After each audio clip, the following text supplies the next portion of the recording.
So we're looking at the topic explaining world events. That's a new series we have begun. We're in our second lecture. And we're going to be looking at this series in the context, viewed in the context of history and Bible prophecy.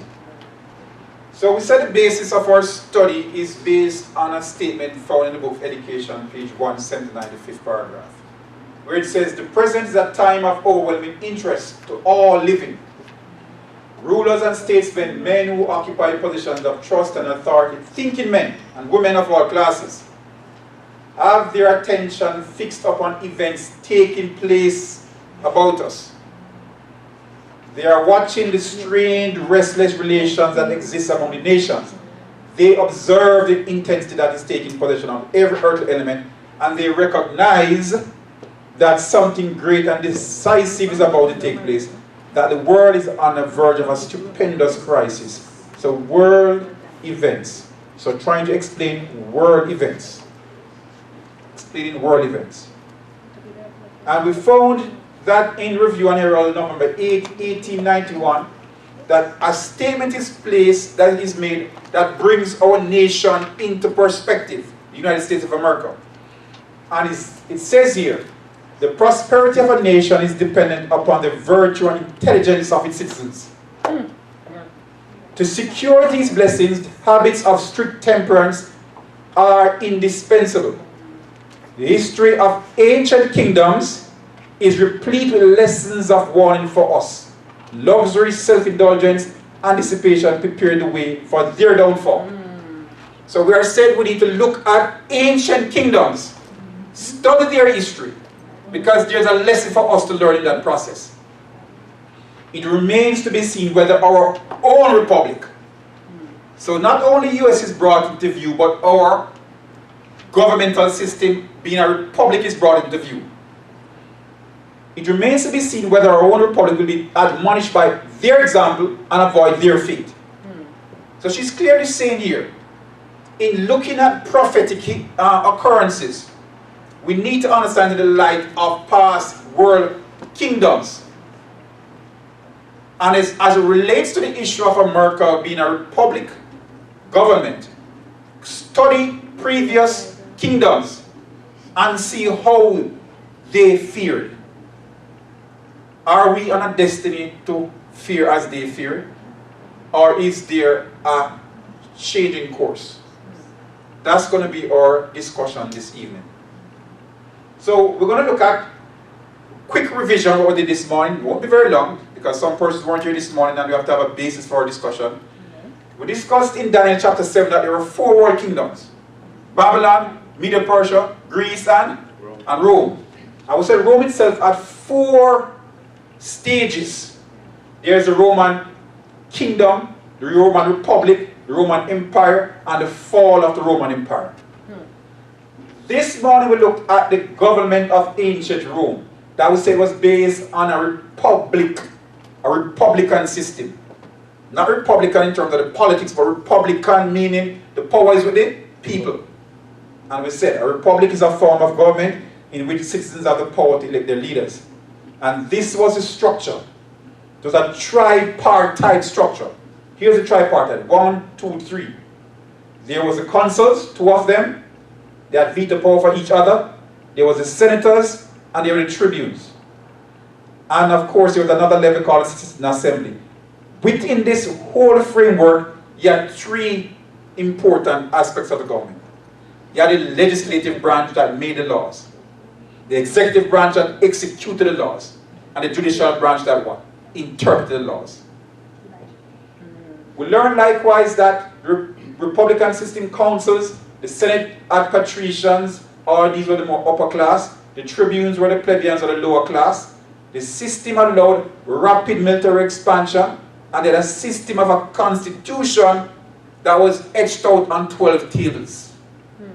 And those constitutions protected the people from the government. We also learned this morning that this system here, the consuls were king-like, in quotation. One led the government, the other led the army, and they could veto each other's decision. This was a tripartite system seen in the Roman Republic. And then we did a this is a summary slide of what we studied this morning for over an hour. Our summary slide is saying this. The top here that's not showing so clearly says the rise and fall of the Roman Republic. That's what the top is saying. And the rise of the Roman Republic, we said, was in 509 BC.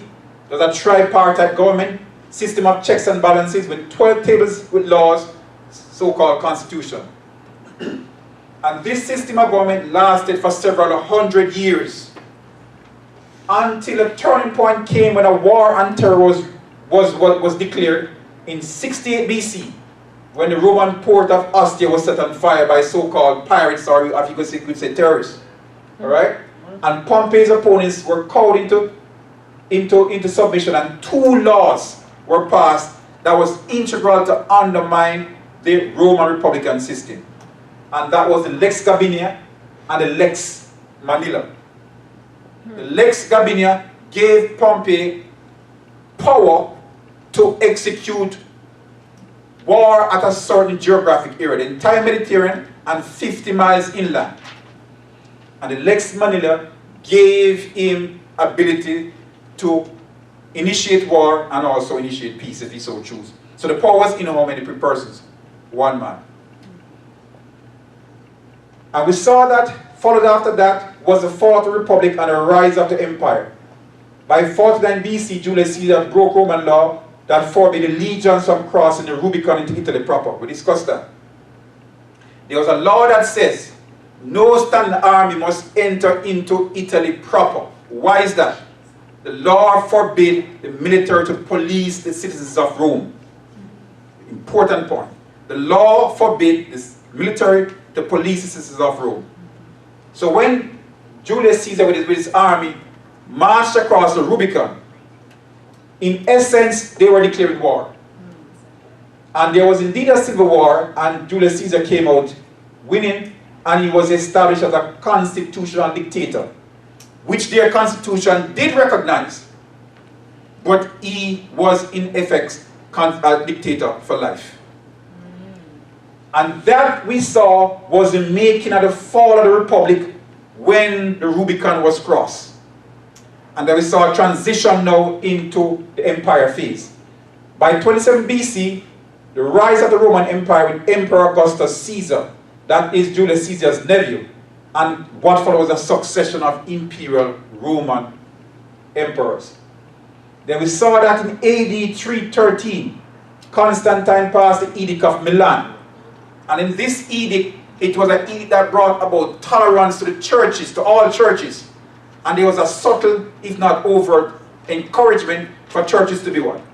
Incorporated, to become state entity to a certain extent for the purpose of receiving certain favors and benefit from the state.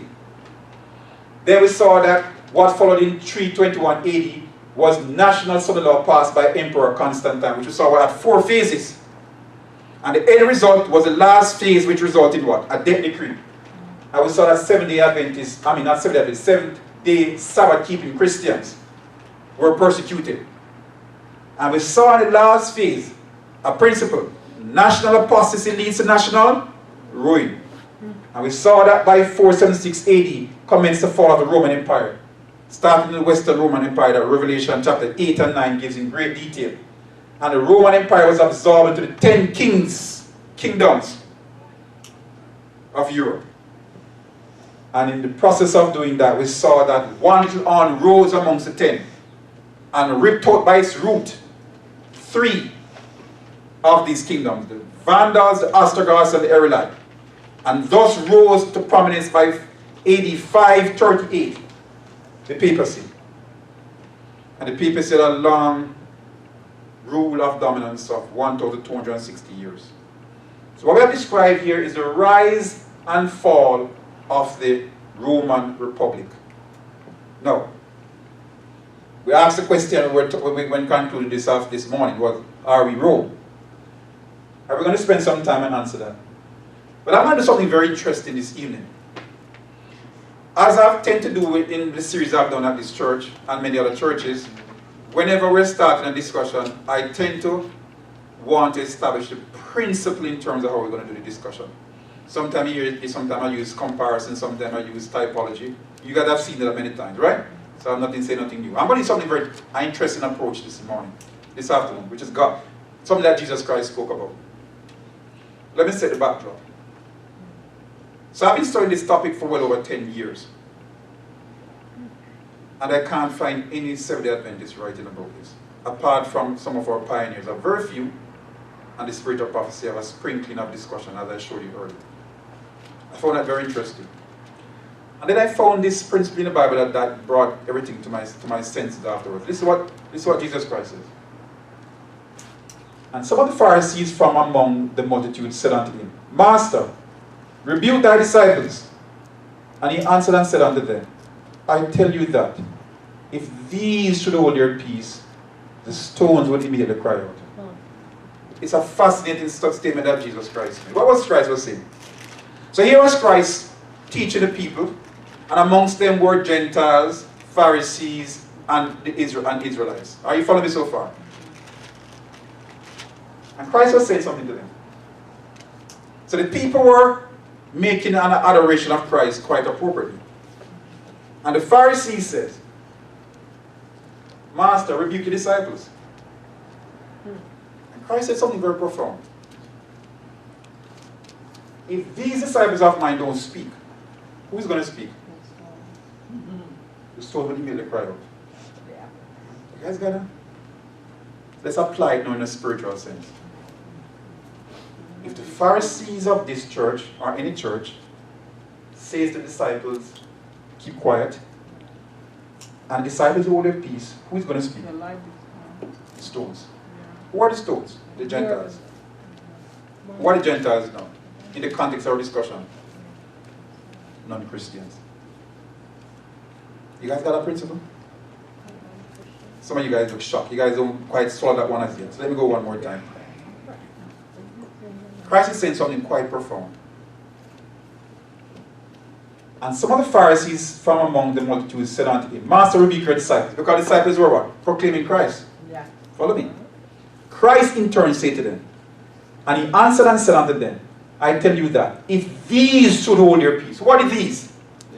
Disciples. Then who's going to speak? The stones would be able to cry out. No. Why did he use the word stones? Because the Jews call the Gentiles what? Stones. That was how well established in the Jews called the Gentiles. And there was Jews and Gentiles in the midst. And Christ was saying to them, if my disciples who are Israelites don't speak, who's going to speak? The stones. The Gentiles amongst you. You guys still don't get that yet? It is correct. Go to the spirit of prophecy without me and check and see what I'm saying if it's not so. It's absolutely correct. So there's a principle here, friends. Here's a principle. When the people of God don't speak, who's going to speak? The stone's going to speak. So we're going to do something very interesting this evening. We're going to let the stone speak. And then we need to ask ourselves the question, why are we not speaking? Everyone look in verse Solomon, and this is exactly the mood I want. We're going to be hearing from non-Christians. And let's see how much insight they have over what we have regarding the issues. And then it's going to make sense to you after a while. But this is a biblical principle. This is the Bible. This is not my. This is the Bible I'm quoting. Luke 19:39-40. And you want to check it out. The Jews did call the Gentiles stones. Christ was saying to them, if you, the people of God, don't speak, who is going to speak? The stones. Are you understand the concept now? If the people of God choose not to speak, the stones will speak. So we're going to delve into that, and we're going to hear the stones speaking. And that's going to make total sense to you. But bear in mind, as I said to you before, as we go through, it's going to be revealed more and more. Let's get into it in more detail. So we're going to read Revelation 13:11-18. Let's turn our Bible here quickly to form the basis of our study. We're going to read through it once, and then we're going to break it down as in terms of the relevant areas. Please, take your Bibles out. We're going to get going. We have a lot to talk about this evening. Revelation 13, verse 11-18 says, And I beheld another beast coming up out of the earth, and he had 2 horns like a lamb, and he spake as a dragon. And he exercised all the power of the first beast before him, and caused the earth and them that dwell therein to worship the first beast, whose deadly wound was healed. And he doeth great wonders, so that he maketh the fire come down from heaven on the earth in the sight of men. And deceived them all that dwell on the earth by means of those miracles which he had power to do in the sight of the beast, saying to them that dwell upon the earth, that they should what? Make an image to the beast, which had a wound by a sword and did live. And he had power to give life unto the image of the beast, that the image of the beast should both speak, and cause that as many as would not worship the image of the beast should be killed. Verse 16. And he caused it all, both small and great, rich and poor, free and bond, to receive a mark in their right hand or in their foreheads. Verse 17. And that no man might buy or sell, save he that had the what? Mark, or the name of the beast, or the number of his name. Here is wisdom. Let him that hath understanding count the number of the beast, for it is the number of a man. His number is 666. I read that because that's going to be the basis, the foundation, the bedrock of our study. Let's get into it in more details. Revelation 13 verse 11 describes, then I saw another beast. What's a beast in Bible prophecy? A nation, right? A power. Coming up out of the earth. The earth is a sparsely populated area in comparison to our what? To the sea. To the sea. Stay with us now. And he had 2 horns like a lamb, and he spake as a dragon. No. 2 horns like a lamb. What does that mean? Well, the Bible in Daniel 8:20 tells us what horns represent. The ram which thou sawest having 2 horns are the kings of Media and Persia. So what he's saying here is that a nation is rising up out of a sparsely populated area, and within this one nation, there's 2 systems of rule, or 2 kingdoms within the one nation. So one nation, friends, a beast rising, and it had 2 horns like a lamb. Are you following me so far? Yeah. So there's 2 systems of ruling in what? This one nation. Follow me carefully now. So, it's interesting that Christ said in Matthew 22:21, render to Caesar the things which are Caesar's, and to God the things which are God's. So we see the principle of the separation of church and state. So in this new nation rising, there are 2 principles of governance in the one nation. And the principles are established by the principle of separation of what? Church and state within the same nation. Are you following me, friends? Now, the 2 principles manifested in republicanism, which is one nation under God, a nation without a king, and Protestantism, one church under God, a church without a pope. So this nation rising up is one nation, but has 2 distinct principles in its what? In its manifestation, its governance. One that recognizes republicanism, not the Republican Party. Republicanism as a principle, which is that what? One nation under God, a nation without a king. Or the powers of the people. And the Protestantism, one church under God, a church without a pope. That's the principle of this new nation rising up now from a sparse populated area. Now, the First Amendment of the Bill of Rights of the United States Constitution says what? Congress shall make no law respecting an establishment of religion or prohibiting what? The free exercise thereof. Are you seeing separation? Yeah. Congress, which represents the what? Come on, talk to me. Represents the what? Represents the government. Shall make no law establishing on religion or prohibiting the free exercise thereof. You see the separation? State separated from what? Church. So within the Bill of Rights, within the First Amendment, is etched out the principle of this nation with 2 horns that are separate from each other. Yes. In the very core of the constitution of this nation. And that's how accurate the Bible is in its description. Friends, are you following that? That's an important point I want us to appreciate. So the First Amendment to the Bill of Rights has etched in it, engraved in it, in granite, church and state separation, because Congress can make no law respecting anything related to religion. Didn't it say making one making a law that favors one versus another. No, no, friends. Any law means any law. We got that, friends? Yeah. Because I was talking to a pastor once and he seemed to have gotten confused about this issue. He was interpreting that Congress can't make any law to benefit one religion versus another one. That's not what it says. It says Congress shall make no law respecting an establishment of religion or prohibiting the free exercise thereof. So Congress can make no law as it relates to anything that's related to what? Religion. So I just want us to appreciate that because I've seen it become confused before. Now, the First Amendment is a wall of separation between church and state. That's built in the very constitution of this country. So the rise of the United States of America, Declaration of Independence in 1776, France recognized the U.S. independence in 1777, 1778, the U.S. Constitution in effect in 1789, the French Revolution in 1789, 1791 the Bill of Rights were added, we just discussed that, and Napoleon's army captures the Pope in 1798. Now, here are the 7 principles of the United States Constitution. I'm going to go through this a little bit slowly, because we need to appreciate this. Republicanism says rule by the people through their elected representatives. So listen, friends. For a properly functioning United States governmental system, the power must rest with the people. If the power doesn't rest with the people, republicanism tears down completely. By the very nature of the principles that are the pillars of the United States as a republican nation. Friends, we got that?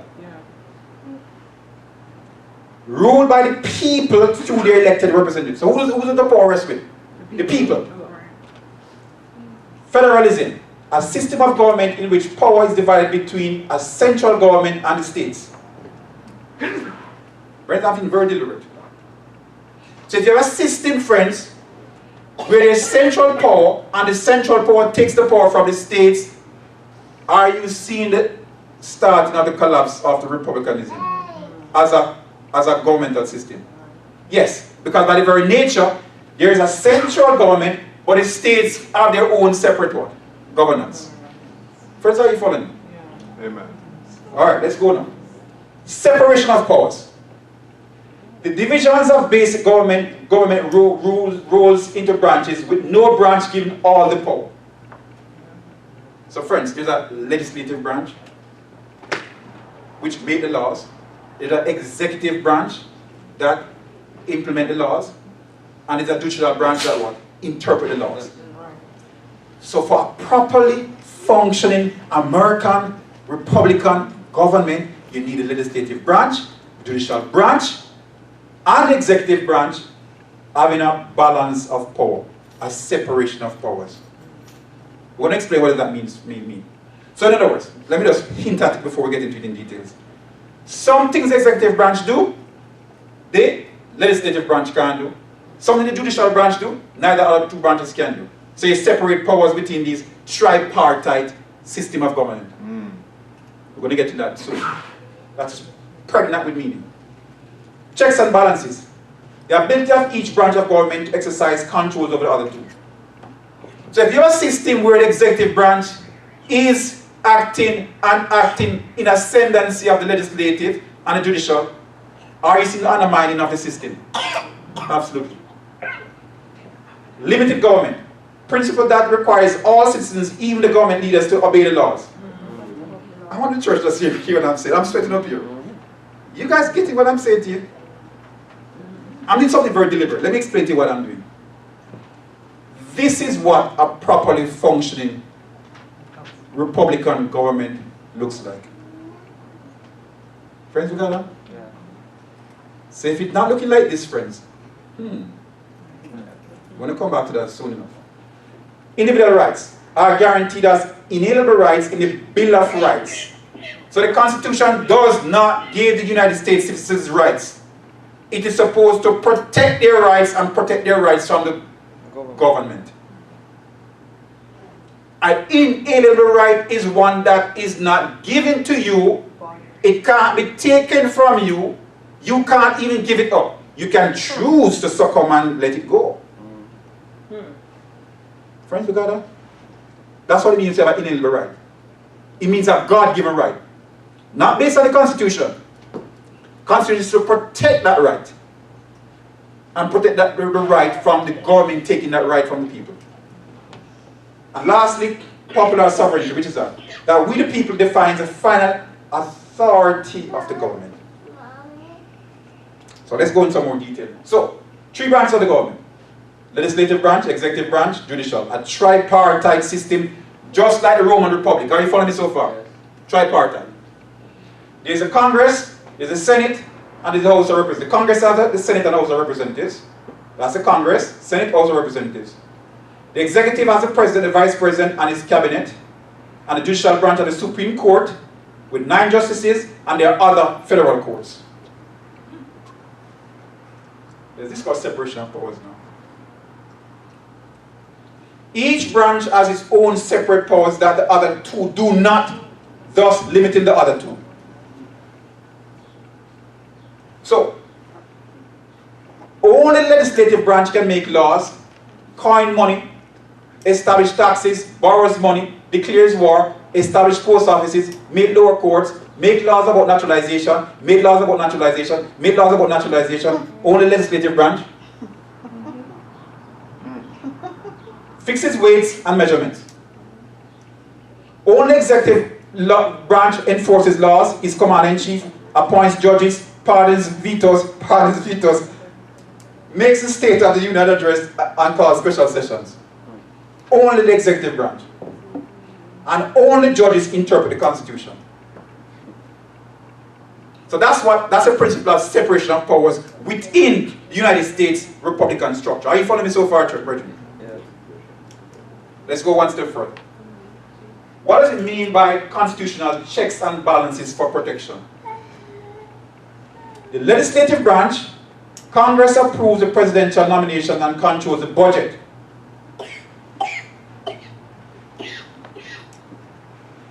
Friends, are you listening? I'm trying to be very subtle, but I really want you guys to get the point. So the president can't say, I'm going to take some money and build this. Because let's say the branch is supposed to check the checks and balances. Are you getting it, friends? Alright? Without me being too explicit, I hope you guys follow me clearly. Yeah. Yes, we are. So the point I'm trying to say is that if you see the system not working, is it truly the same system or a different system? Hold on. I don't want to answer back at it. Hold on to that. The executive branch, the president. The president can veto congressional legislation. So there's a balance here, checks and balances. The legislative branch, the Senate confirms the president's nominations. Congress can impeach judges and remove them from office. Alright? And the judicial branch, the court can declare laws unconstitutional. So if the legislative branch make a law, the judicial branch can say, no, we're the one who interpreted the Constitution, your law is not constitutional. No. The president, now with the executive branch, the president nominates judges. And the court can declare presidential acts unconstitutional, judicial branch. So you have a system of checks and balance in this tripartite Republican government. And to truly have a Republican government, you need all the systems to be working. Because if they're not working, you're in violation of the very principles of your very existence. Have you seen that, friends? Yeah. Alright, here we go. So, we're going to do a comparative of some parallel study now. So here on this side was the rise and fall of the Roman Republic. And I'm going to etch out here the rise, and let's see what's going on to the US Republic. So the first here is the rise of the republics, that the Roman Republic rose as a tripartite government with checks and balances, with 12 tables of laws, the Constitution, the United States of America. In 1776, it had independence, it had a tripartite government, yes? Legislative, judicial, and executive. Very good. And it had a system of checks and balances. We looked at a while ago. Checks and balances within the system, and it had a constitution with Bill of Rights. So is there a parallel between the US Republic and the Roman Republic? Beautiful parallel.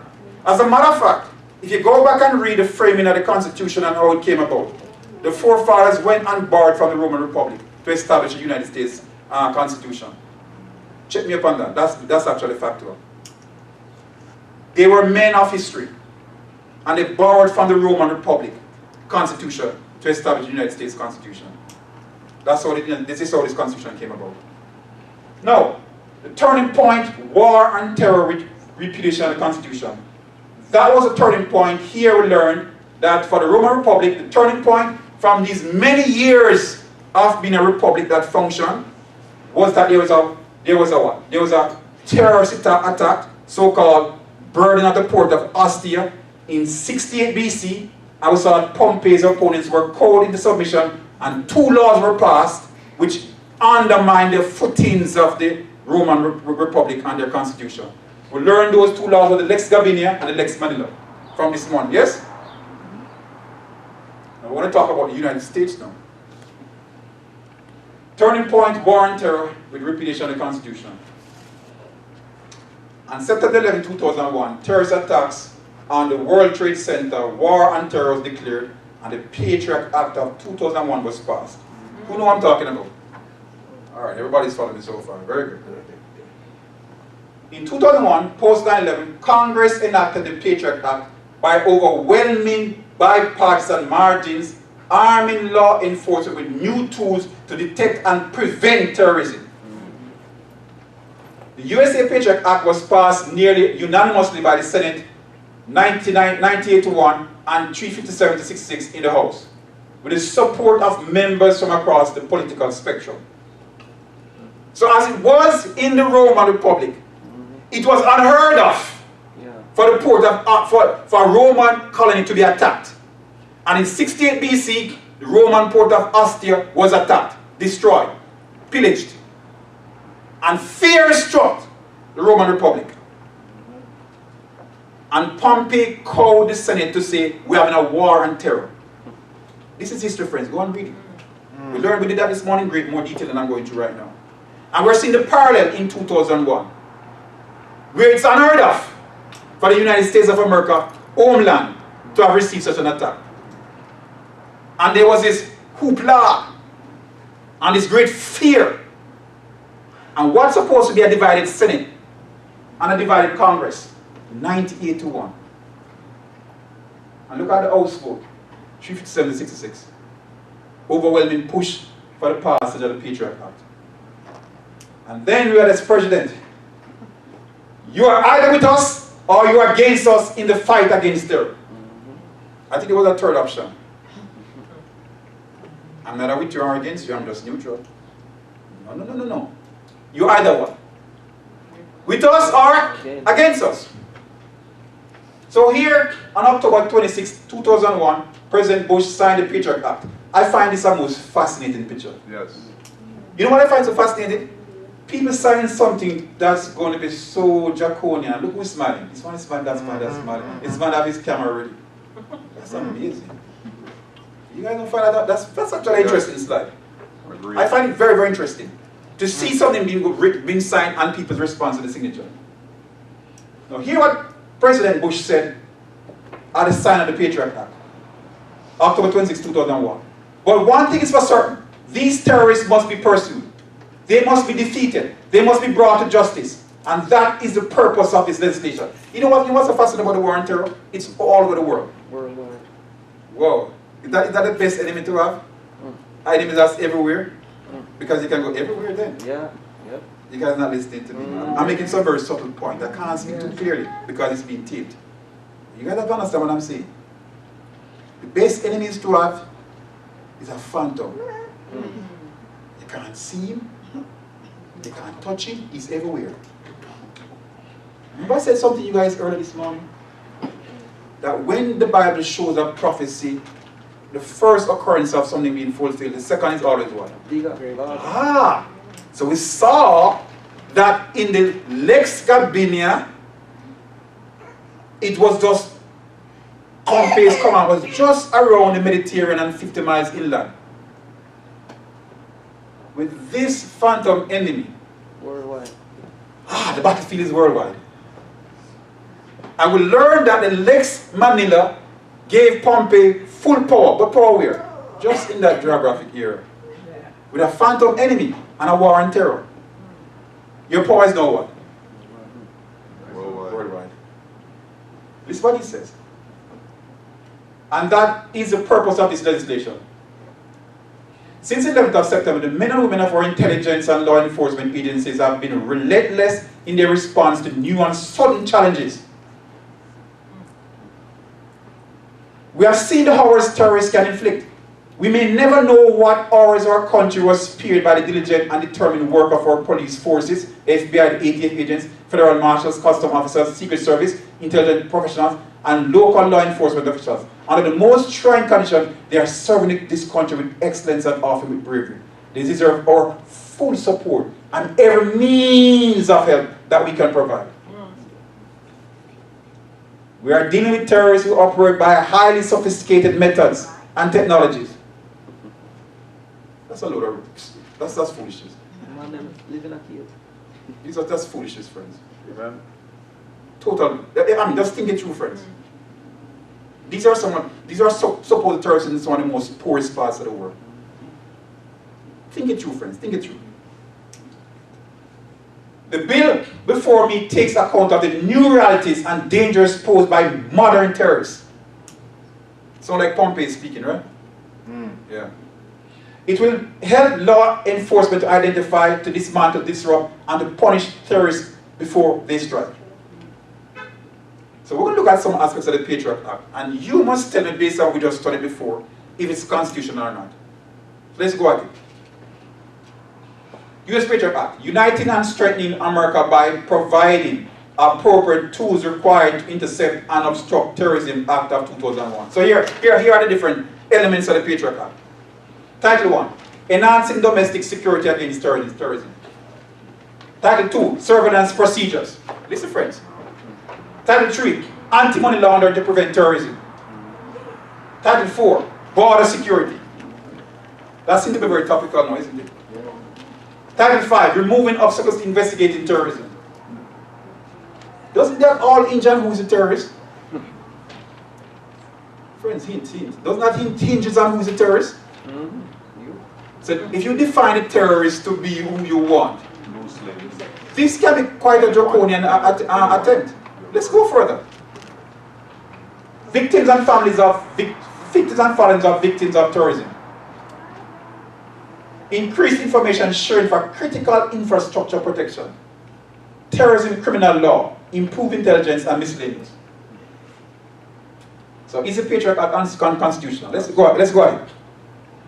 It violates the Fourth Amendment. Government cannot conduct a search without obtaining a warrant and showing probable cause. The Fourth Amendment protects that from the government.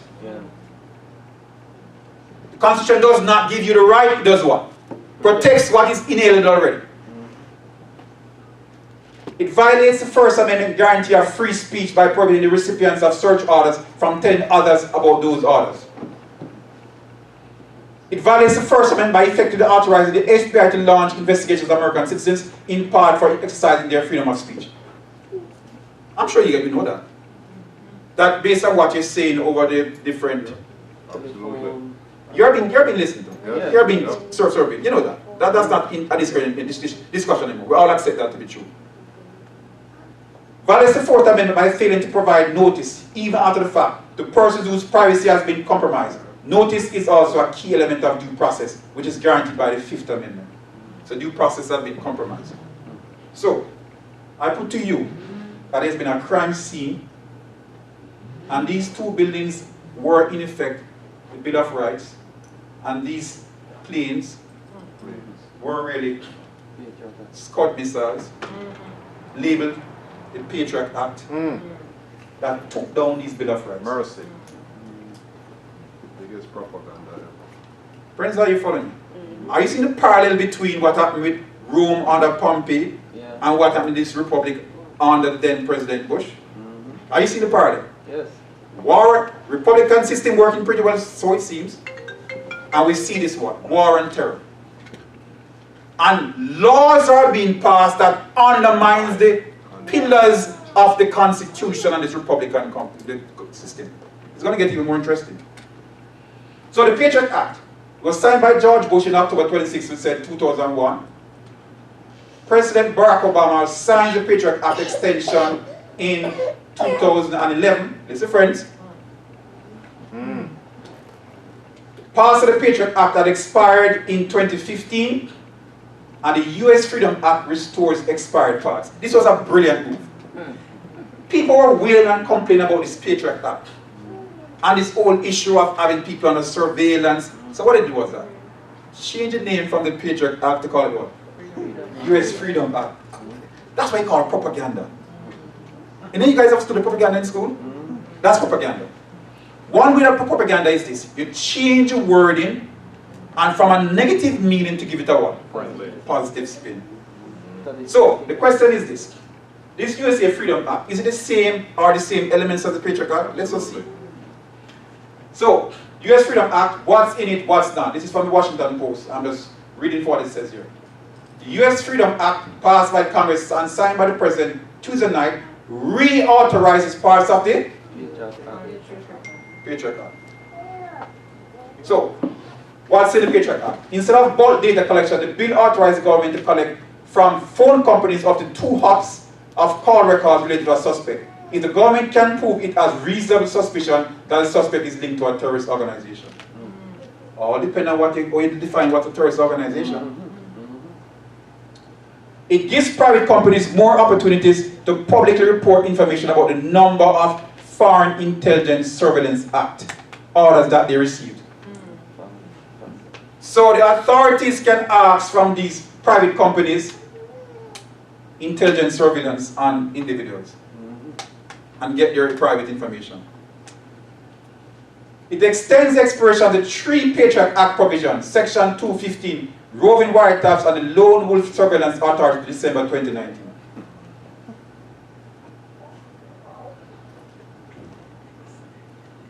Friends, you got it? So it's supposed to expire some portions 2019, December. A few months from now. I wonder if it's going to be renewed again. So, the Foreign Intelligence Surveillance Court, so the FISA court, established by FISA, Foreign Intelligence Service Surveillance Act. Most dealings are kept secret and court records are not published. So there are courts, the FISA court in this United States of America, that if you are brought before that court, the records are kept secret and they are not published. That's in this supposed Republican country, which has a First Amendment. Oversees the request for surveillance warrants. Deals with surveillance of foreign individuals and entities. The agency makes a request for a warrant, like the NSA or the FBI. They present their evidence and need for a judge. The judge will most likely use a warrant, issue a warrant. The Foreign Intelligence Surveillance Court only has prosecution, no defendants. Case ID, a public advocate in the FIAC, has a ton of power, often called a parallel Supreme Court. So the highest court in the land is supposed to be the what? Supreme Court. But there's another parallel court that if you are designated an enemy combatant or a terrorist, then you go to that court instead. So we saw that with Pompey there were 2 laws. The Lex Gabini and the Lex Manila. We see one law here, the Patriot Act. There was a second law passed. So soon after, military commissions created by President Bush by executive order in 2003 to try enemy combatants or suspected terrorists from Iraq and Afghanistan. What's wrong with that? Which branch is supposed to be the one to make laws? Legislative. He's the one. Executive. By executive order. No. In technical sense, executive order is not a law. But if it has the same effect, is it in effect a law? And the president can renew it as he sees it. Commissions are comprised of military officers. Supreme Court ruled that Bush had overstepped his bounds. And the Military Commissions Act, again, they made some adjustment to the act. Now here's what I found interesting. Military Commissions Act of 2016, this is what it says. What's an unlawful enemy combatant? The term means a person who was engaged in hostilities or who has purposely, fully or materially supported hostilities against the United States or its co-belligerents who is not a lawful enemy combatant. That's very broad. So who can be an enemy combatant? A person who was engaged in hostilities or who has purposely and materially supported hostilities against the United States. So any one of you guys can be an enemy combatant. What about next definition? Or a person who before, on or after the date of the enactment of the Military Commission Act of 2006 has been determined to be an unlawful enemy combatant by a combatant status review tribunal established under the authority of the President or the Secretary of Defense. So they can just choose that this group is an enemy combatant and that group is not, and that group is, right? Yeah. So we see the parallel here. The war on terror in 68 BC in the port of Ostia being attacked, September 11, 2001, and we see what? Lex Gabina was passed for the Roman occurrence, and the Lex Manila for the US occurrence we saw was passed. The Patriot Act and the Military Commissions Act, signed by President Bush. Now we're going to look at now the fall of the Republic and the rise of the Empire. In the fall of the Republic, we saw that Julius Caesar marched across the Rubicon. And we said that the Rubicon was a river that separated Gaul, which was northern Italy, from Italy proper, that was more in the south.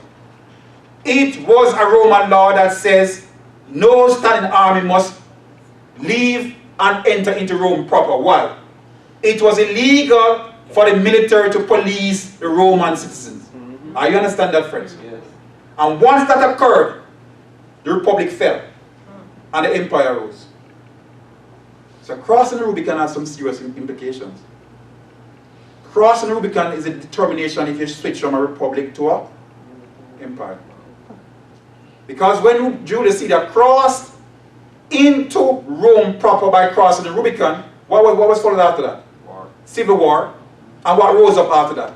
He became dictator for life. And when he was assassinated, his nephew rose up, Augustus Caesar, who was Octavian before, as the first Roman emperor. I'm doing this slowly because I want to soak in.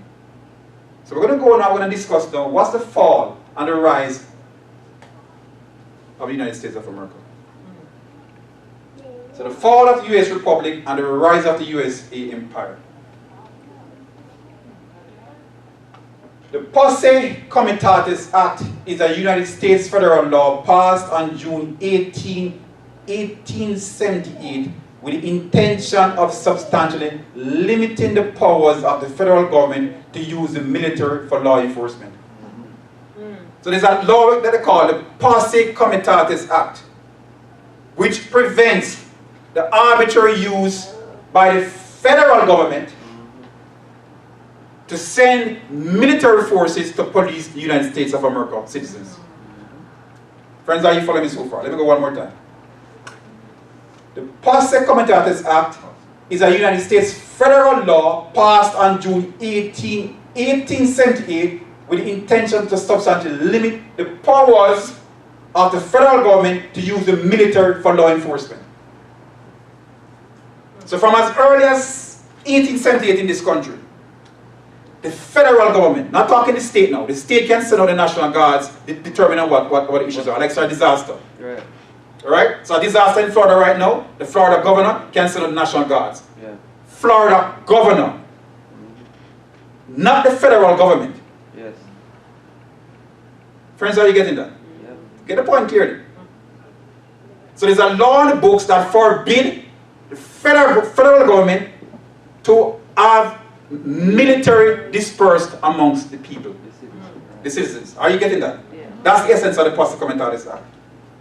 The statute generally prohibits federal military personnel and units of the National Guard under federal authority from acting in the law enforcement capacity within the United States, except where Congress authorized by the Constitution or Congress. So it can't be arbitrary. But then we have something very interesting in this country. When did this look like this? When did our police force become militarized? These are policemen. That's what we were used to, and then this occurred. When did that occur? Why did it occur? Well, you have to go to look at what happened as President George W. Bush authorized on April 17, 2002, the Department of Defense announced the establishment of the United States Northern Command. to consolidate under a single unified command those existing homeland defense and civil support missions that were previously executed by other military organizations. So after September 11, and this hoopla and all these laws coming to undermine the Constitution, the then president in 2002 brought into establishment the United States Northern Command. And this was supposed to consolidate many military elements and the police force and everybody in law enforcement for the supposed purpose of what? Protecting the homeland. Well, this is the extent of the U.S. Northern Command. Follow me, listen carefully. Entire North America, the Caribbean, and all the regions of Canada and beyond over there. So all of this is patrolled by U.S. Northern Command. Now, what's the significance of what I'm saying? Here it is. And now the stones are going to start to cry out now. And now you understand why I said what I said regarding if the people of God choose to be quiet, God is going to make the very stones cry out. The non-Christians start to cry out. It's going to make sense to you now. See it here now. So from now on you're going to hear stones singing songs that we are silent on. Lately, so this is coming from Posse Comitatus and Crossing America's Rubicon. So this writer here, a stone, is writing in the context of the significance of Caesar crossing the Rubicon and the changes to America's police force becoming militarized. Are you following me? Yes. So the stone is crying out now. Hear what the stone is saying. Lately, there has been an end run around the Posse Comitatus Act. So he's saying, instead of them breaking the law, they're going to what? Around the law. Are you see what you understand what he's saying? If you can't deploy the armed forces against the public, you can achieve pretty much the same result by militarizing law enforcement and bringing them on the wing of homeland security. Yep. So in other words, he's explaining this. This is what he says. Equip the cops with combat gear, outfit them with modern military weaponry, and deploy them in armored military vehicles, all supplied for next to nothing, and voila, problem solved. But he goes on and gives something even more adept, as stones tend to do sometimes when the disciples choose not to cry out. This is what he says. So we're going to get to that, but this is what he's talking about. These are police officers, fully militarized. Police officers, fully militarized. There it is, police. Fully military, full military gear. Full military fatigue, agreed? Yeah. Listen what is saying. Listen what this author says now. The essential precepts of a free government crossing the Rubicon Posse Comitatus. So a second stone crying out now. Listen what the stone says. These stones are brilliant. The people of God are sleeping. World events are occurring and we are supposed to be the persons to explain it to people why these are occurring. And we are sleeping. Listen to what the stone are saying. The expansion of federal military authority to act with police powers over the free exercise of natural rights of the people of America granted by God would be comparable to Caesar's crossing of the... That's a stone speaking there, friends. So you understand why I gave you that slide? Yeah. You understand why I spoke about that now? That the people of God quiet, God's going to let the stones speak, the stones are speaking. This man is not an Adventist Christian as far as I know. And he's showing so much insight. Right. He said, people, understand when Caesar crossed the Rubicon, Rome changed. Yes. And if you doubt me, say the next line. We can only imagine history continuing the process of repeating itself. Why is he saying that? With the death of the Republic. So he's saying, history taught us that when Caesar crossed the Rubicon, when the armies of Rome became militarized and came into proper amongst the citizens, that spelled what? The end of the what? Republic. And he's saying here, let me read it one more time. The expansion of the federal military authority to act with police powers over the free exercise of natural rights of people of the America granted by God. So what is he making reference to here? The Constitution. He said that there are inalienable rights, not man-given rights. So the freedom of the people to be oppressed by the military is a God-given right. That's what he's saying. Yeah. This is what he says now. Would be comparable to Caesar's crossing of the Rubicon. But it doesn't stop there. He says that no, I don't want you guys confused. The stone must fire very clearly. What is stone saying now? Stone is saying what? We can only what? Imagine history continuing the process of repeating itself with the death of the Republic. But doesn't even stop there. He goes one step further and leading to the eventual decline and fall of the American Empire. What? You can understand what the man is saying? This man is saying that when the police force became militarized, is akin to Caesar crossing the Rubicon. And that signaled the fall of the what? Republic. And what's going to rise? Empire. An empire, but empire going to ultimately what? Fall. So the parallel between what we saw with Roman Republic and the US Republic in its fall is perfectly symmetrical. So, crossing America's posse comitatus act with the death of American Republic. So can I put it to us that we are no longer in a republic? Amen. We may have the trappings on paper, but the next are functional roles. We don't have friends. And it's going to get more interesting. I'm just throwing that out there, but I want to make the point very tight before we finish this discussion. Let's continue. So here is all. So Julius Caesar broke the Roman law when he marched his legions across the Rubicon into Italy proper Roman Republic fell and rose up. Then was the what? The empire.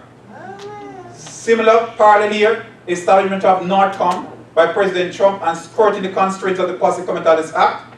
That occurred by militarizing the police force. Commenced the fall of the US Republic. Succession of imperial presidents. So after Rome fell from a republic, we saw what rose up was what? Emperors. Imperial emperors. The first one being Augustus. And a whole string of them followed afterwards. Well, stones, I need some information from you stones. Because the church doesn't say anything. So the stones need to speak again. So this is one by John Whitehead, Dictator for Life, the rise of the American imperial president. We're going to have to go to the stones because what? The Bible is not saying a thing. So let's go to the stone and what the stone has to say. Stone, what are you saying? The presidency itself has become an imperial one with permanent powers. As Lord Professor William P. Marshall explains, every extraordinary use of power by one president expands the availability of executive branch power for use by the future presidents. So as one president establishes an executive order, though he may leave office, it's still on the books for the other president to have the opportunity to use if he so chooses. Yes.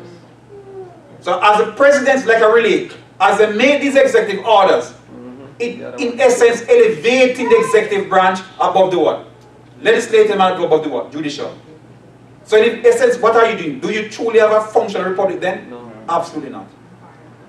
He goes on. Moreover, it doesn't even matter whether other presidents have chosen not to take advantage of any particular power, because it is our president's action in using power rather than forsaking its use that has the presidential significance. These stones are speaking so beautifully. What more have to say to a stone? Mr. John Whitehead? In other words, each successive president continues to add to his office's list of extraordinary orders and directives, expanding the reach and power of the presidency and granting him or herself near dictatorial powers. So friends, since 9/11 we have had 2 imperial presidents. Yes. Yes. Let me just be blunt. Yes. We're not living in a true functional republic anymore. We have transitioned over to the point where we're now embracing an imperial mindset. And some of you guys still not convinced, so let's push on. I hope before we finish you'll be convinced. So we saw that. as the Roman Empire rose with Emperor Augustus Caesar and succession of imperial emperors, you see the rise of the US Empire with a continued succession of imperial presidents. Two so far. We discussed George W. Bush, that's his son Bush, and President Obama. Next thing was the Church-State Union. AD 313, Edict of Milan passed by Emperor Constantine. The churches were encouraged to incorporate. I promised someone this afternoon that I'm going to prove the point. Now here it is now, I'm going to prove the point. Alright, so we're going to discuss the whole issue about Church-State Union in our time. Listen carefully now. Church-State Union. The Bible says in Revelation 13:14, and he deceiveth them that do on the earth by the means of those miracles which he had power to do in the sight of the beast. Say to them that do on the earth, that they should make an image to the beast which are the wound by a sword and live. So there must be a making to the image of the beast. Now there's something that we have missed so many times to understand the image of the beast. And I'm hoping by God's grace you guys can see clearly now. Pay attention. Here is some great controversy, 445, first paragraph. And she said something so subtle that we have missed it over and over again. Listen what she said. When the leading churches of the United States, when the what? Leading churches of the United States, united upon such points of doctrine as are held by them in common, shall influence the state to enforce their decrees and to sustain their institutions. You guys didn't get that? You guys didn't get that one about it. Then Protestant America will have formed an image to the Roman hierarchy. Wow. Wow. You guys didn't get that. Lord, give me wisdom. She's saying here, we're the leading church of this country. Not only seek the state to sustain their decrees, but the state sustaining their institutions. That's an image. Friends, you got that?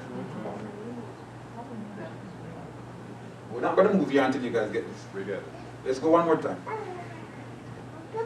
When the leading church of the United States, united upon such points of doctrine as are held by them in common, shall influence the state to enforce their decrees and to sustain their institution. So it means that the churches must get some benefit from the what? State. Where that has occurred, what has been formed? Image of the beast, image of the Roman hierarchy. We got that, friends? This is not my word, that's what it's saying. We're clear on that now? We see that now? What's the significance of that? What's the significance of the state giving support to the churches in the creation of the image of the beast? Let's look into that. Yes. March 27, 2006, the Bush administration put into law a new executive order number 13397 that encouraged the churches to incorporate with 501c3 status. I'm going to read from the executive order right now. Now, this is not my quotation. It's from the executive order.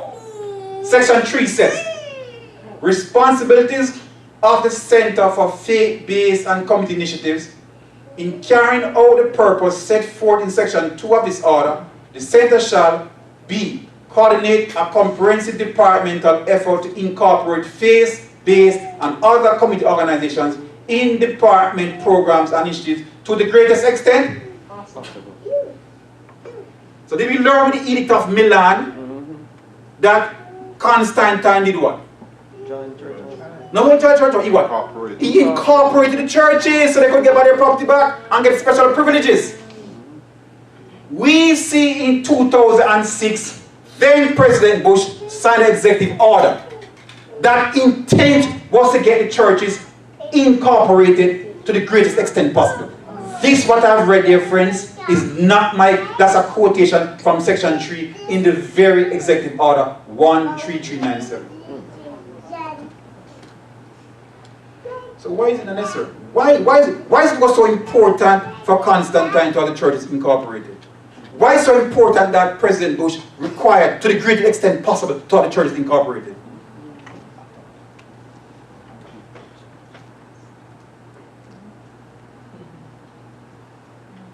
You see it now, friends?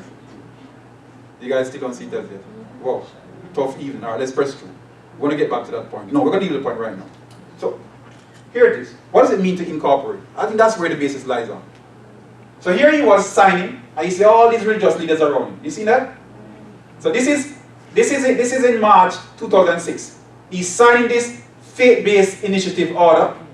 Yes? To have all the churches and its faith-based organizations become incorporated to the greatest extent possible. Follow me now.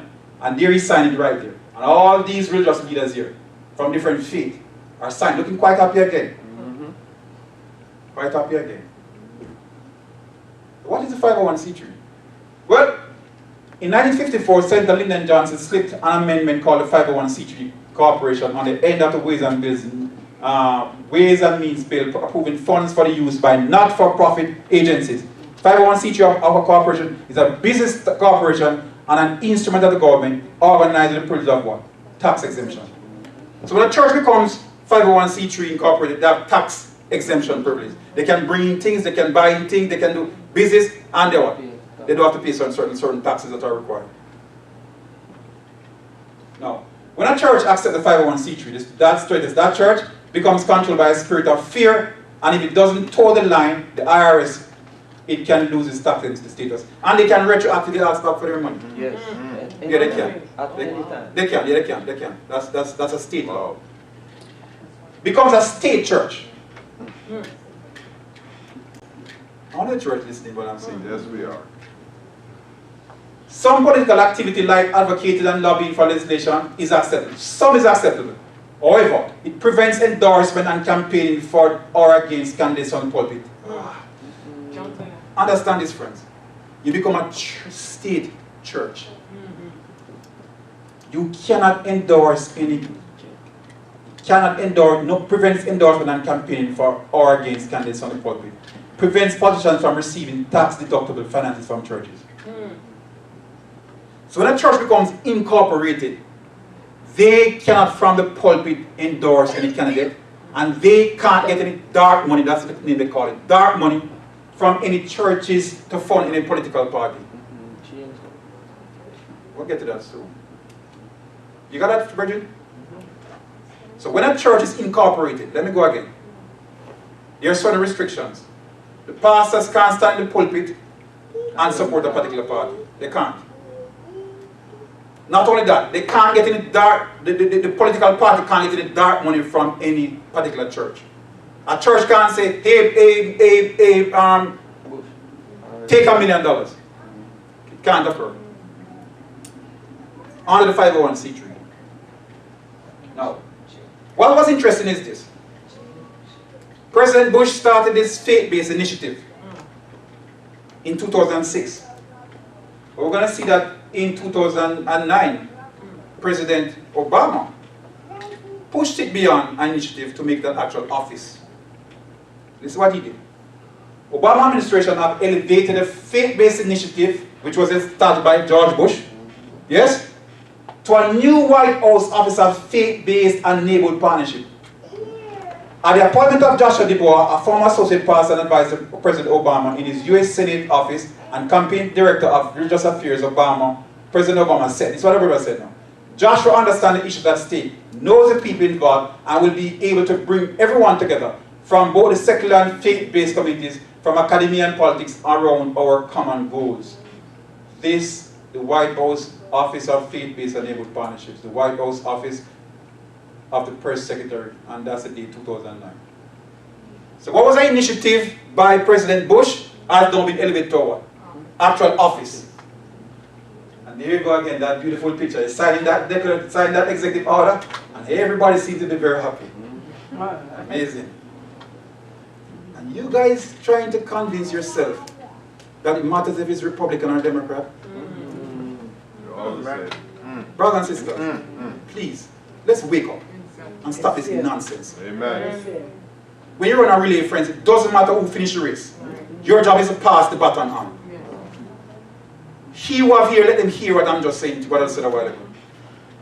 When you run a relay, it don't matter which of the four you guys have won the race.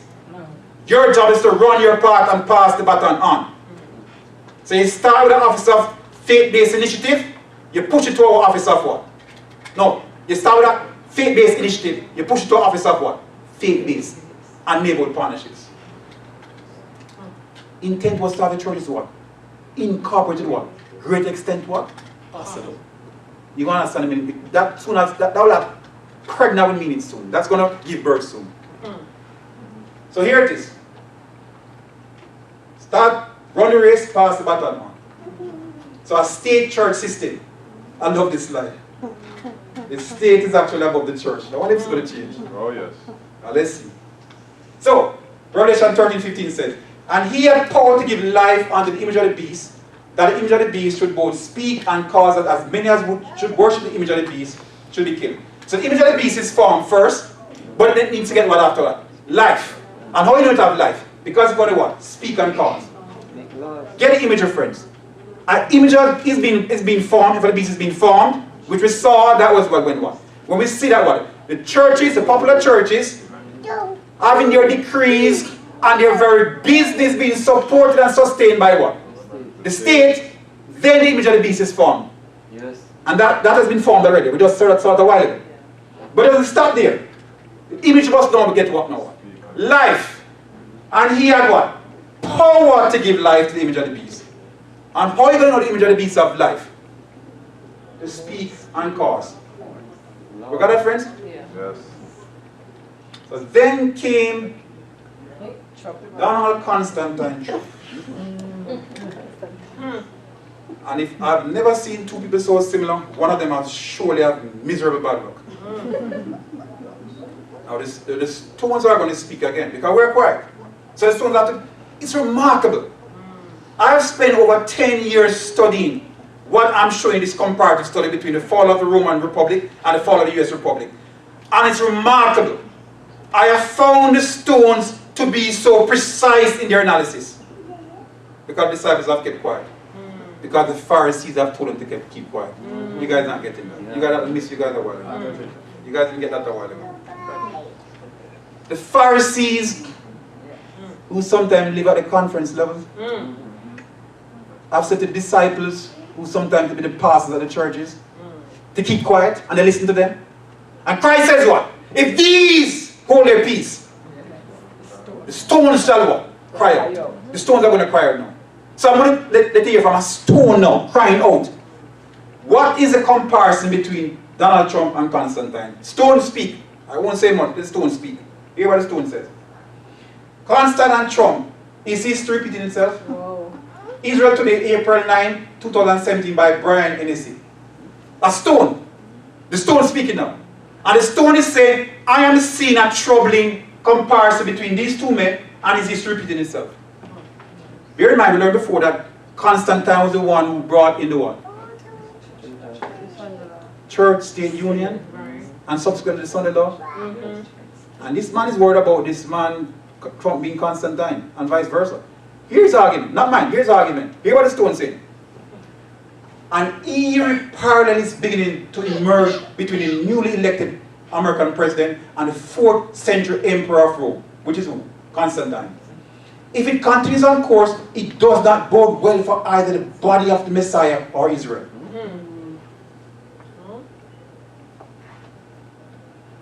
Constantine, as we know, was the one who looked like the most powerful friend Christianity ever had. Brilliant analogy. I mean, this man is brilliant. Whoa.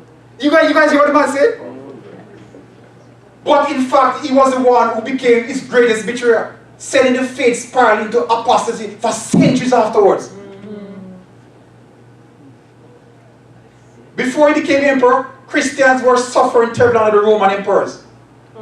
We're suffering. All these laws under President Obama. Gay rights. Oh, we're suffering. Right. We need a new president. Yes. Right. We need a Christian-minded president. One who loves religion. I mean, the stories are just brilliant. When I read this, I said, wow, this man is a brilliant analytical man. He goes on by saying, Rome was a pagan polytheistic empire, but Christianity had no idol, sacrificing priesthood, temple, or holy day. So its followers were considered atheists, but by Roman standards and persecuted accordingly. Listen to what he says. Constantine changed all that after supposedly seeing a vision which he attributed to the Christian God, which led him to achieve a decisive military victory. You see? Did you have a president who had a decisive victory because he had support from the Christians? I'm going to prove it to you. I mean, this man is just so acute. The man goes on by saying, He then promoted Christianity to become the dominant religion of the empire as a way to unify Israel. Christians even started to believe he was bringing in the kingdom of God and completing the work Yeshua had begun. Don't we have a president who went on to Israel and changed some embassy and people say, ooh, this is prophecy being fulfilled. The kingdom of God is coming. Friends, are you hearing the message I'm saying to you? God has not left us a witness. The disciples have gone quiet. God is saying, stones, it's time to speak. Do you understand why I gave you that slide now earlier? And I'm saying it's going to be an unusual presentation because the stones are going to speak. Because the church has gone silent. The disciples have listened to the Pharisees and gone quiet. And God is raising up the stones and saying, listen church to the stones. This man thinking is just so brilliant, it's amazing. And the parallel man is drawing is just so amazing. Trump's rise to America's throne of power also comes at a time when Christian civilization is under serious attack. Wasn't that the mantra why he got elected? Yeah. Oh, we need a more conservative president who loves Christianity and away with Obama's system of immorality. Wasn't that a cry, friends? Yes. Oh yes, it was a cry. Radical Islam has been unleashing its demonic hatred against Christians all over the world, as well as against Jews and other minorities. At the same time, secular humanism has all but dethroned biblical beliefs in the West. Amazing. Thesis and antithesis. Obama run your race, causes great moral decline, and spur the people to ask for Constantine. Brilliant. And the man is seeing it and the man is talking about it. The stones are crying out. And we are running around like we're idiots as Seventh-day Adventist Christians who are supposed to understand this message to explain. No! That's the burden of this series. Explain world events. No. That's the burden. Do you understand why I'm doing this, friends? Amen. We need to be able to explain world events because the stones are clearer than we are. And people are coming to us at airports, at different places, having a lunch, our colleagues. Why are these things happening? Why this man build this? Why this man move the embassy from here to there? Why do people say the kingdom of God is going to come in? That was the same accolade. That was the same response they made to Constantine. Oh, he's a friend of Christianity. Here the stone continues. However, Trump's stunning victory has brought new hope that both of these satanic onslaughts can roll back. All this immorality and all these things about Islam and all this terror. Yeah, let's bring him in. He's going to fix it for us. He's going to unite us together. And that decades of declining biblical values can be restored through political power. Oh my. Bridget, have you watched sometime on television, you watch on CNN, when this president groping people left, right, and center, and you see some evangelical leader come down and give him the support. Yep, Jesus defend us. Defend the man. Pit of immorality. Defend the man. And that decades of declining biblical values can be restored through political power. Is that ever possible? Never. Religion is a matter of the heart that requires transforming grace, not political power. The Bible said he had power to give life unto the image of the beast. Listen now, which of course they can't. The stone say that to the friends. The stone say that. Nevertheless, he's being heralded as a new champion of faith, though the genuineness of his faith, like Constantine's, is questionable. I mean, this is just brilliant writing. When I read this, I just said to myself, Lord, you're so good. The stones are making some comparative biblical study that we Adventists haven't had the guts to take on. You don't find this fascinating? The parallel the man is finding between the two persons is just mind-blowing. Even to the point where he's even questioning both persons' faith, even though they claim to be the greatest champion of Christianity. So, 2016 president election and Trump's courted evangelicals. There he is with his Bible. What's your favorite Bible text? 2 Corinthians, some new nonsense. Something like that. Christians are the most powerful lobbyist group. That's what he said. but there was something blocking him. The 501c3 silence in the churches. So understand something, friends. Please get this point. I want you guys to appreciate this point. Remember what I said when that church was under 501. So listen, watch the playbook. Let's throw the net out by these faith-based initiatives and then faith-based offices and pull in all the churches, get them much as what? Incorporate them. An active effort to what? Incorporate them. So you have a state church system. Follow me now carefully, my friends. But in doing that, what happened? The churches are what now? Muslim. The churches can't support any candidate from the pulpit, nor can they get any dark money from any churches. I mean, the candidates can't get the money from the churches. Are you following me? So when Trump met in New York with a whole consortium of evangelicals, pastors, they said to him that, we want to support you, but guess what? We have the 501c3, and by law it muzzles us. We can't give you support from the pulpit, and we can't give you any money. Give us our voice back. So, we talk about Lyndon Johnson, the 501c silence in the churches. So Donald Trump vows to totally destroy the Johnson Amendment that stops churches funding political parties. That was his pledge to them. Yep. So here is what, this is also brilliant. Now, we're going to hear now an interesting discourse coming from the president himself. And he had power to give life unto the image of the beast, so the image of the beast may speak and cause. Alright. So, exclusive, Donald Trump tells Brody 5, I want to give power back to the church, 2016. In an exclusive interview with the Brody 5, Donald Trump wants to see Christian pastors speak, and he had power to cause the image of the beast to what? Speak and cause. What's that the Bible said? Yes. Wants to see Christian pastors speak more boldly from the pulpit because he wants to see it. The church has to have more power. And he had power to give life unto the image of the beast. So the image of the beast does what? Speak and cause. He's saying here, Donald Trump wants to see Christian pastors speak more boldly from the pulpit because he wants to see it. The church has to have more power. That's his quotation. Next one.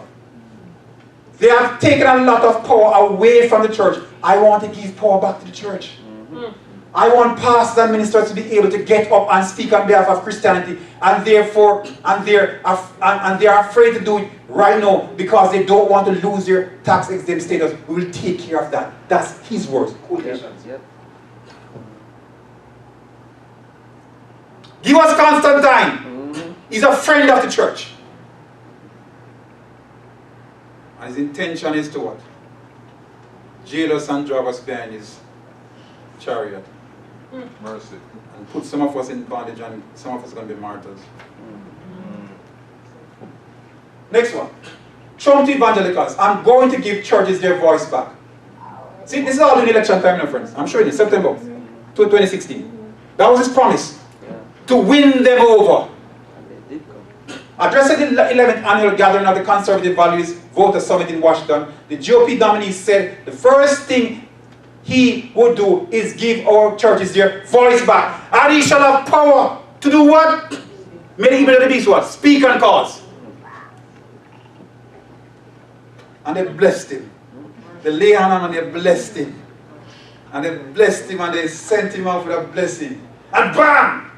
White evangelical voters, 2016 presidential elections, race, exit poll, Donald Trump, 81% of white evangelical voters, Hillary Clinton, 60%.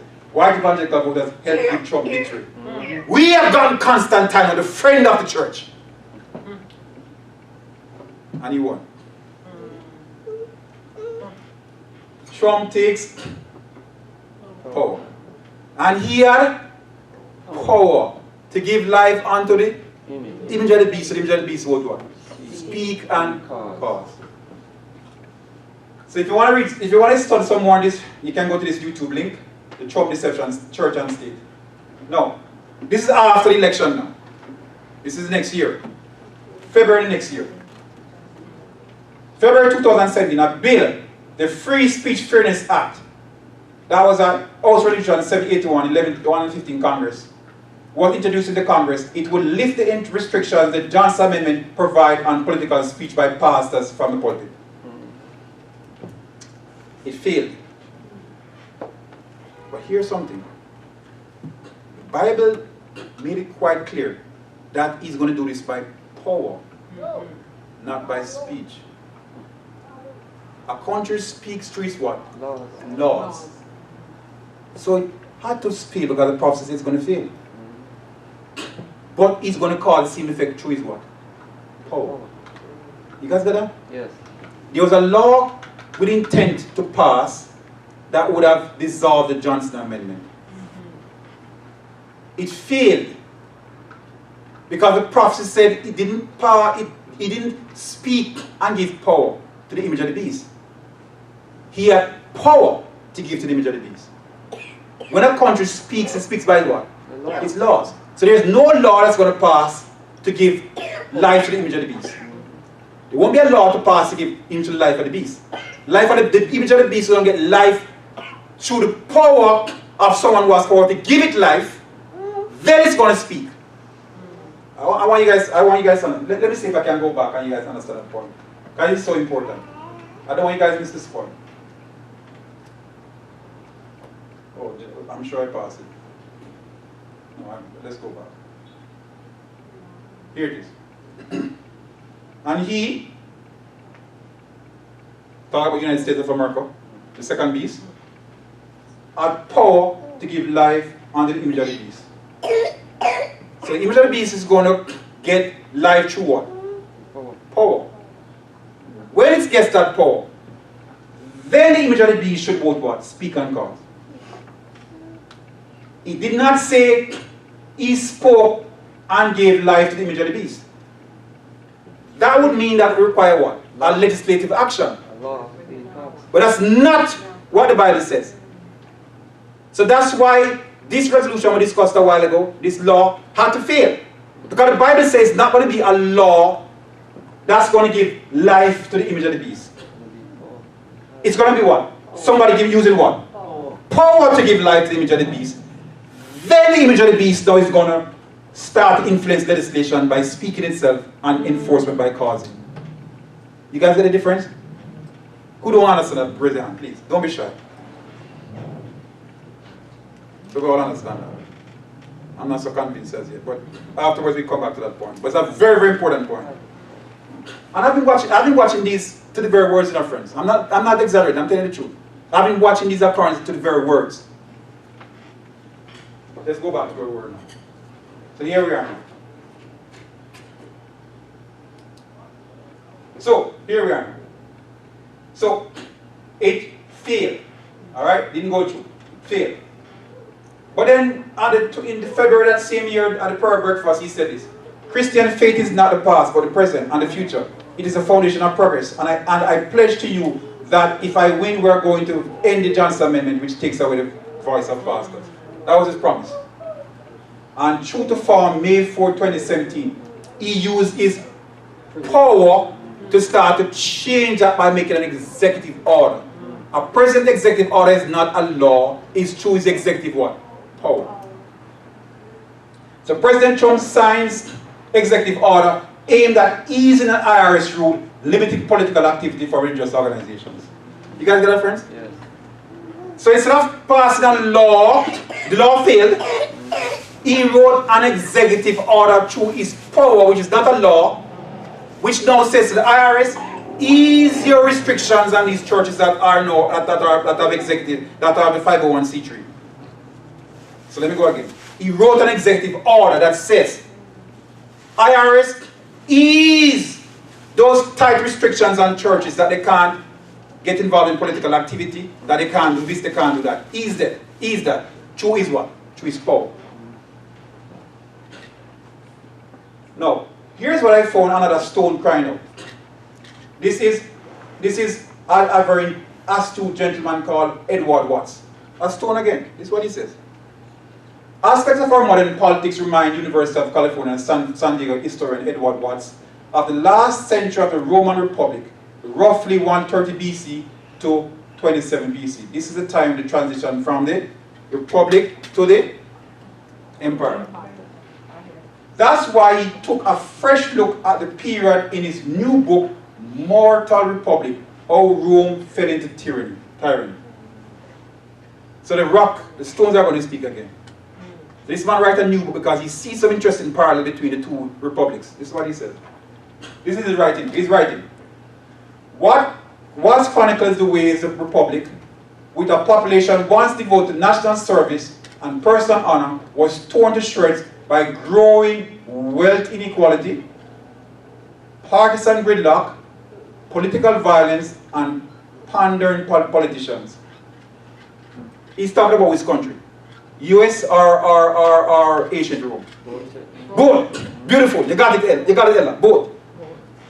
So he's making reference in the primary sense here to what? Roman Republic, but the applications in what? US Republic. Or the then Republic.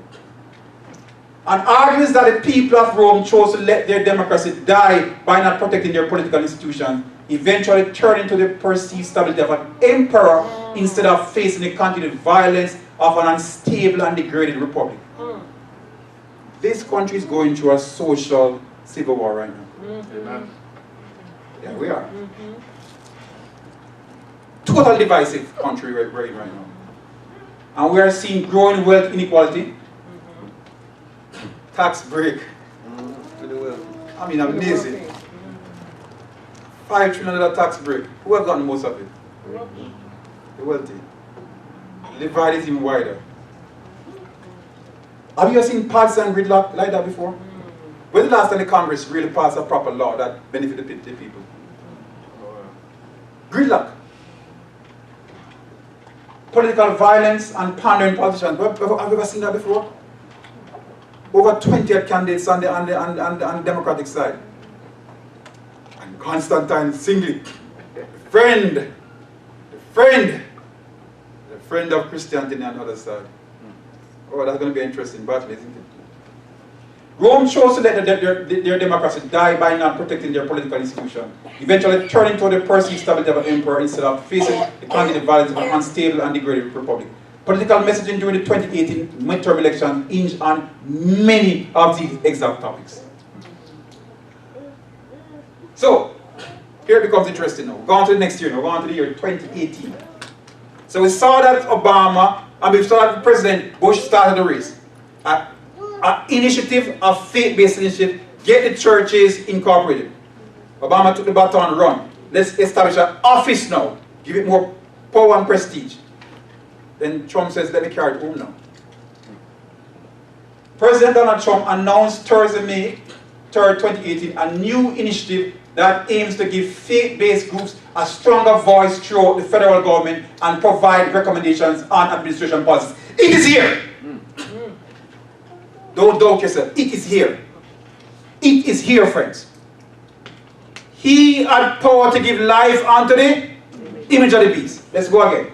President Donald Trump announced Thursday, May 3rd, 2018, a new initiative that aims to give faith-based groups a stronger voice throughout the federal government and a stronger what, friends? Voice throughout the federal government and provide recommendations on administration policies. Trump will sign executive order and state initiative. Paula White was at church, I think somewhere in North Florida. Paula White, you know that famous Big church. youth church, famous preacher, female preacher, who's supposed to be the spiritual guide to President Trump. This is what she says. She was there. I'm going to show you a picture in there soon. This is what she said. This order is a historic action, strengthening the relationship between faith and government. Mercy. I thought the First Amendment says Congress shall make there can be no relationship between the two. Separation of church and state. This order is a historic action, strengthening the relationship between faith and government in the United States, and the product will be countless transformed lives. Oh, yes. Listen now. Listen now. Listen now. Wait, I don't want to miss this. Listen what is on. Trump's White House has evangelicals on speed dial, says activists who prayed over the president. That was 2017. So this is the access that the evangelicals don't have access to the president. Evangelical Christians have unprecedented access to the President Donald Trump White House and are on speed dial with the administration, according to an activist who prayed over the president in the Oval Office. So regularly, evangelicals go and give him a prayer bath. If you want to get the concepts I'm trying to give. Yeah, that's according presently. Yes, that's the current president. So here we see something interesting. What was that state church system is switched out to what? Church state system, and the church is on top, no pun intended. You guys didn't get that. I'm not going to be naughty, but you guys, I'm trying to make a point. It switched from a state church system to a church state system with the church on top. You guys not getting that. That would be naughty. You guys get the point I'm saying? Says no church state. And here he is in bed with Paula White. So the church is in bed with the state, and we have a church state system. What's the difference? So the state church system was under the restriction. The church was under the restriction of the state. But a church state system, who has the power now? So the church can now speak.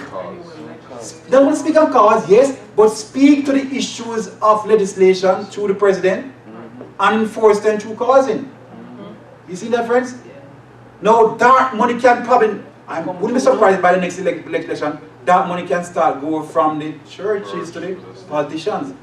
What about the next election we see pastors stand in the pulpit and saying, God says we must vote for President Trump? You think that's far-fetched? Oh, friends, some have said it already. And remember he said, I've written an executive order to ease the IRS, leave them alone. Because I have the power to do it. IRS, let them speak. Leave them alone. Friends, we're there. We're there, friends. Let me wrap it up now. Wrap it up quickly now. So here we saw here, friends, the church state system established. Emperor Constantine, and we see Donald Constantine Trump using the executive power to give life to apostate Protestantism to influence legislative process. Parallels are brilliant, and the stone is the one that giving us these insights. The church is quiet. Disciples are quiet because the Pharisee says what? Keep quiet, disciples. Christ says, guess what? If they keep quiet, the stones are going to speak. The stone's speaking. I've never seen any pastor present a message like this or read anything like this. Never ever. But the stones are doing it. So here it is now, friends. Wrapping up now. The present is a time of overwhelming interest to all living. Rulers and statesmen, men who occupy positions of trust and authority, thinking men and women of all classes, have their attention fixed upon events taking place about us. They are watching the strained, restless relationships that exist among the nation. They observe the intensity that is taking possession of every earthly element, and they recognize that something great and decisive is about to take place, that the world is on the verge of a stupendous crisis. That's a crisis. Amen. That's a crisis. And men and women are saying, why is the politics of the United States looking like this? Why is this country that's supposed to be a republic operating like an empire? Why are we seeing a series of imperial presidents? They are asking questions. Because it says what? Thinking men and women are asking these questions. They have the mind on these events. Why are we seeing the politics looking like this? And the church must be the one to what? Answer. But the Pharisees have said, don't disciples, keep quiet. Thank God that he still has stones. Some of those stones are going to become converted and enter the church. Yes, and yes. Some of us are going to leave and the stone sit right in here. And no longer a stone. Because the heart is going to be transformed. Take on the stone heart and get the heart of flesh called conversion. Yes. Amen. But God always have a witness. If even the stones are going to cry. King Me, Time Magazine. Time Magazine, June 8, 2018. This is what it said. Visions of absolute power. Speak, stone, I will listen to you, stone, speak. My church has gone quiet, so let me listen to the stone. So this is a stone in the Time Magazine, making the understanding that Donald Trump is an imperial president and we're living under an empire and the republic is dead and gone. The stone saying that, Time Magazine. Is that a religious magazine? No, far from it. Donald Trump's campaign to discredit the Russia investigation may be working. It's also damaging American democracy. By Molly Ball and Tessa Berenson, June 8, 2018. If they impeach the president, it would be up to the Senate to hold a trial, presided over the Chief Justice of the Supreme Court. It would require a 6-7 vote supermajority to convict Trump and remove him from office. But you know what's so fascinating? Caesar knew that he couldn't enter Rome as a citizen. Because he was going to be what? Prosecuted. Prosecuted. Prosecuted, yeah. So he eventually entered as a what? A general. I wonder if he's going to be a wartime president soon. Oh, yeah. I just wonder that. Oh, yeah. Oh, goodness. Because who removes a wartime president? Nobody. You can't do that, man. We're at war. And everybody, there's a whole lot of pile of evidence there waiting that if he becomes a citizen, he can be what? Prosecuted. Brilliant, brilliant, brilliant parallels. I wonder if we're going to have a wartime president very soon. I wonder, I'm just curious. He's drumming up with Iran, and he's drumming up with Venezuela, and he's drumming up of war all over the place, and the war just beating the war drums. I'm just curious. I think Julius Caesar was a smart man. And all these imperial, they know that. If I leave my deployment and return as a citizen, I'm going to be persecuted. But who prosecutes a wartime president? Or a wartime imperial emperor? I'm just curious. Fascinating, friends. We shall see. We shall see. Alright? No, Satan puts his interpretation upon events, and they think that, as you would have them, that the calamities which fill the land are a result of Sunday breaking. Thinking to appease the wrath of God, these influential men make laws enforcing Sunday observance. Manuscript releases 10, or last day events, 129, 4th paragraph. Listen to this down. Hold on to your seats, friends. Trump says it will be hard to unify country without a major event. PBS News Hour, January 30, 29, 2018. Please everybody take a picture of this. And check this out for yourself, because I don't want you guys to accuse me of making up stuff. Please, I'm serious. Try it. He did say that? Yeah, no, you did. Yes, this is what he said. I would love to be able to bring back our country to a great form of unity, Trump said. Without a major event, where will people pull? Without a major event, where people pull together. That's hard to do. But I would like to do it without that major event. Okay. Because usually that major event is not a good thing. Okay. He's fully aware. What's coming? It's coming. Alright, he says it. See, friends? The calamities which land are a result of Sunday breaking, influential men made laws enforcing Sunday observance. And he's saying that, guess what? Some major event going to be required to pull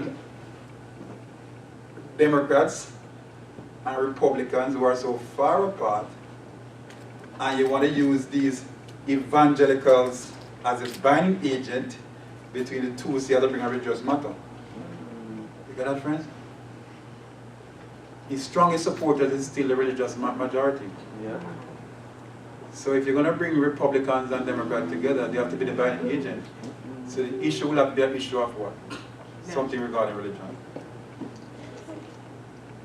And he had power to give life on the image of the beast. So the image of the beast don't speak and cause. Speak out. The image of the beast, apostate protectors, and being able to influence the legislative process. We see that already, that's happening already. They have him on speed dial. Cause, influence the enforcement of laws. So it's going to be apostate Protestantism are going to be the one to pass the laws and enforce them. In the medical movement. Friends, do you get that, friends? Church, do you get that a while ago, friends? They're going to be apostate Protestantism going to be the one to pass, influence the pass of the laws and influence the what? Enforcement of the laws. The speaking of the nation is the action of its legislative and judicial authorities. Great Controversy 4:20-21. They shall be under the influence of the evangelicals. We see the efforts that have been made to restrict our religious liberties. The Sunday question is now assuming large proportions. An amendment to our constitution is being urged in Congress, and when it is obtained, operation must follow. Review December 1880. Listen to this down, friends. If the people can be led to favor a Sunday law, then the clergy intend to exert their united influence to obtain a religious amendment to the constitution and compel the nation to keep Sunday. You see, friends? If the people can be what? Influence, we are going the wrong direction. That's why we're all having all these disasters and wars. We need to come back to God. That's what the man said to me on the plane. Yeah. That's exactly what the man said to me on the plane. Then the clergy, in turn, we're going to influence what? Exert a united influence to obtain a what? Religious amendment to the constitution and compel the nation to keep Sunday. So the people are going to feel the pain, The clergy are going to say, we have our mandate. No, the people have given us the mandate. And we have a line of communication with the president and he has the power. We know going to what? Influence the what? Legislation, pass the law and to enforce it. Religious amendment to the Constitution. What does that mean? Amendment that changes the written words of the Constitution. Alright? We're not going to get into this. How is the Constitution amendment? These ways. Method 1, Congress proposes the state legislature ratify. Method 2, Congress proposes state convention ratify. Method 3, National Convention proposes state legislature ratify. National Convention proposes state ratify. Whichever one of these methods. Which constitution is going to be, which one of the amendments you think is going to be changed? Which one you think? Which one of the amendments is as a religious clause? The first one. So what if it changed from, it didn't say it's going to be abolished. Amended. So what if it says something like, Congress can only make laws that doesn't favor one over another. Wouldn't that be brilliant? You guys get what I say earlier? So what if you make a law that favors the majority, but these Seventh-day Adventist Christians are the minority? You fulfill your purpose. So we're going to make a law that says everybody must keep Sunday. So nobody can say we're making a law contrary to what they say. So it's a fair law. So it seems. Because it's going to affect everybody. You following me, friend? Some of you guys look shocked. I'm giving you guys some interesting concepts. Think about it, friends.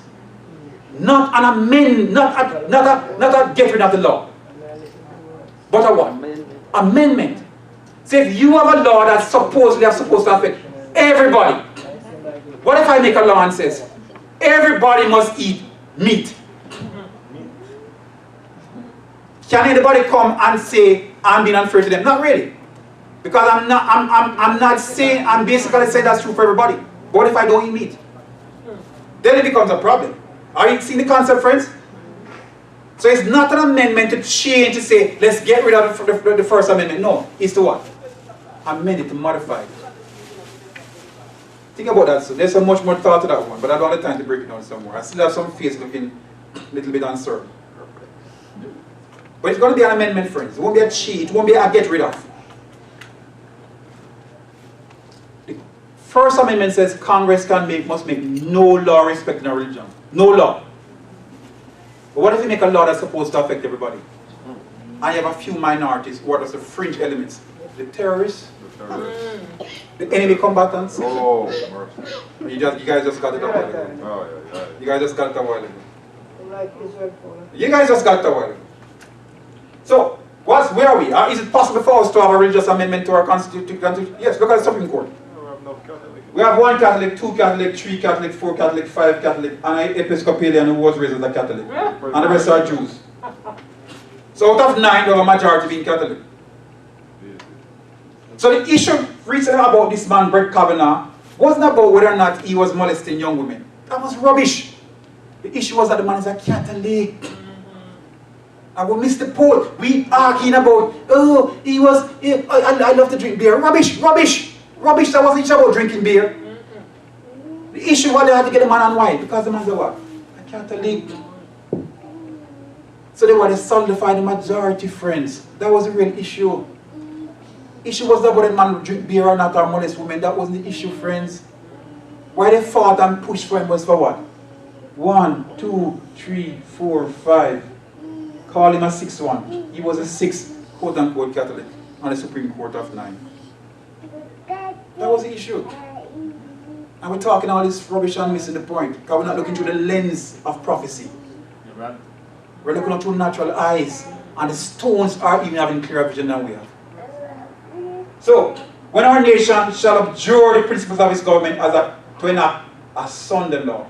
This is going to be the principle of the government. When we discuss those, remember we discussed all those principles, those 7 principles? And in those principles, one of them was embedding the whole issue that the people have the power and the people are protected by certain rights, even the bill of the first rights. That's the last one to be abjured. Sunday law is a mark of the authority. Catholic Record of London, September 1st, 1923. And many will be martyrs for Christ's sake in standing defense of the truth. So friends, here we see. National Son Law was passed by Emperor Constantine, then the persecution of 7 days Sabbath keeping Christians. Apostate Protestantism agitated the party of a National Son Law through religious amendment to the Constitution, and what's going to follow? Persecution of 7-day Adventist Christians. And then lastly, friends, the fall and absorption of the USA Empire. This country must fall. Yes. National apostasy leads to national ruin. When our nation, in its legislative councils, shall enact laws enforcing Sunday observance and bringing oppressive power to bear against those who keep the 7-day Sabbath, the law of God will, to all intents and purposes, be made void in our land. And national apostasy will be followed by national 7 Bible Commentary, 977. And we saw that when the Son Law was passed by Constantine, many years later, what happened?